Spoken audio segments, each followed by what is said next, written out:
Hi friends, আসসালামু আলাইকুম। আমি ফাতেমা আক্তার মিতু। তোমাদেরকে FAM ব্লগস থেকে জানাই স্বাগতম। আশা করি তোমরা সবাই ভালো আছো। তো আজকে হচ্ছে আমি মেলায় যাব। মেলায় যাওয়ার জন্য রেডি হয়েছি। তো মেলায় চলে এসেছি। আমাদের এখানে প্রতিদিন প্রতি সপ্তাহের শনিবারে হচ্ছে মেলা বসে। তো আজকে কিছু প্রয়োজনীয় জিনিস কেনার জন্য মেলায় এসেছি। এখানে বাচ্চাদের জামা কাপড়, বড়দের গজ কাপড়, জামা কাপড়, বোরখার কাপড়, জুতো, থালা বাসন সব ধরনের জিনিসপত্র এখানে পাওয়া যায়। তো আশা করি তোমরা যে যেখান থেকে আমার এই ভিডিওটি দেখছো তোমাদের কাছে ভালো লাগবে। আর যদি আমার ভিডিও তোমাদের কাছে ভালো লাগে তাহলে অবশ্যই আমার চ্যানেলটিকে সাবস্ক্রাইব করে দিবে। আর তোমরা যদি আমার ভিডিওটি নতুন দেখে থাকো তাহলে অবশ্যই আমার চ্যানেলটিকে সাবস্ক্রাইব করবে আর পাশে থাকা বেল আইকনটি প্রেস করে দিবে। তো মেলায় বিভিন্ন ধরনের খাবারও পাওয়া যায়, তারা হচ্ছে এখানেই তৈরি করে বিক্রি করে। তো আমি এখান থেকে কিছু খাবার কিনে নিয়ে এসেছি বাসায়। আমি হচ্ছে বাসায় আজকে একটি রেসিপি তৈরি করব, তা হচ্ছে ফ্রিজে রাখা রুটি দিয়ে কোরিয়ান চাউমিন রান্না করব। তো এভাবে তোমরা বাসায় ট্রাই করে দেখতে পারো। তো আমি রুটিগুলোকে সুন্দর করে কেটে নিচ্ছি। তো আমি এখানে 2টা রুটি ছিল, তো 2টা রুটি দিয়ে হচ্ছে আমি সন্ধ্যার জন্য নাস্তা তৈরি করছি। দুইটা রুটি আমি সুন্দর করে ছুরি দিয়ে কেটে নিয়েছি, এগুলোকে ছাড়িয়ে নিচ্ছি।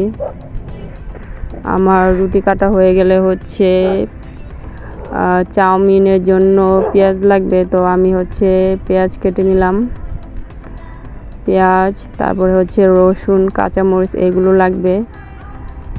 তো তোমরা দেখতে পাচ্ছ আমি এক এক করে সবগুলো উপকরণ কেটে নিচ্ছি। তো আশা করি তোমাদের কাছে এই রেসিপিটি ভালো লাগবে। যদি তোমাদের কাছে এই রেসিপিটি ভালো লাগে তাহলে হচ্ছে বাসায় তোমরা এই রেসিপিটা রান্না করে খেতে পারো, ভালো লাগবে আশা করি। তো আমি এক এক করে চাউমিনের সকল উপকরণ কেটে নিলাম।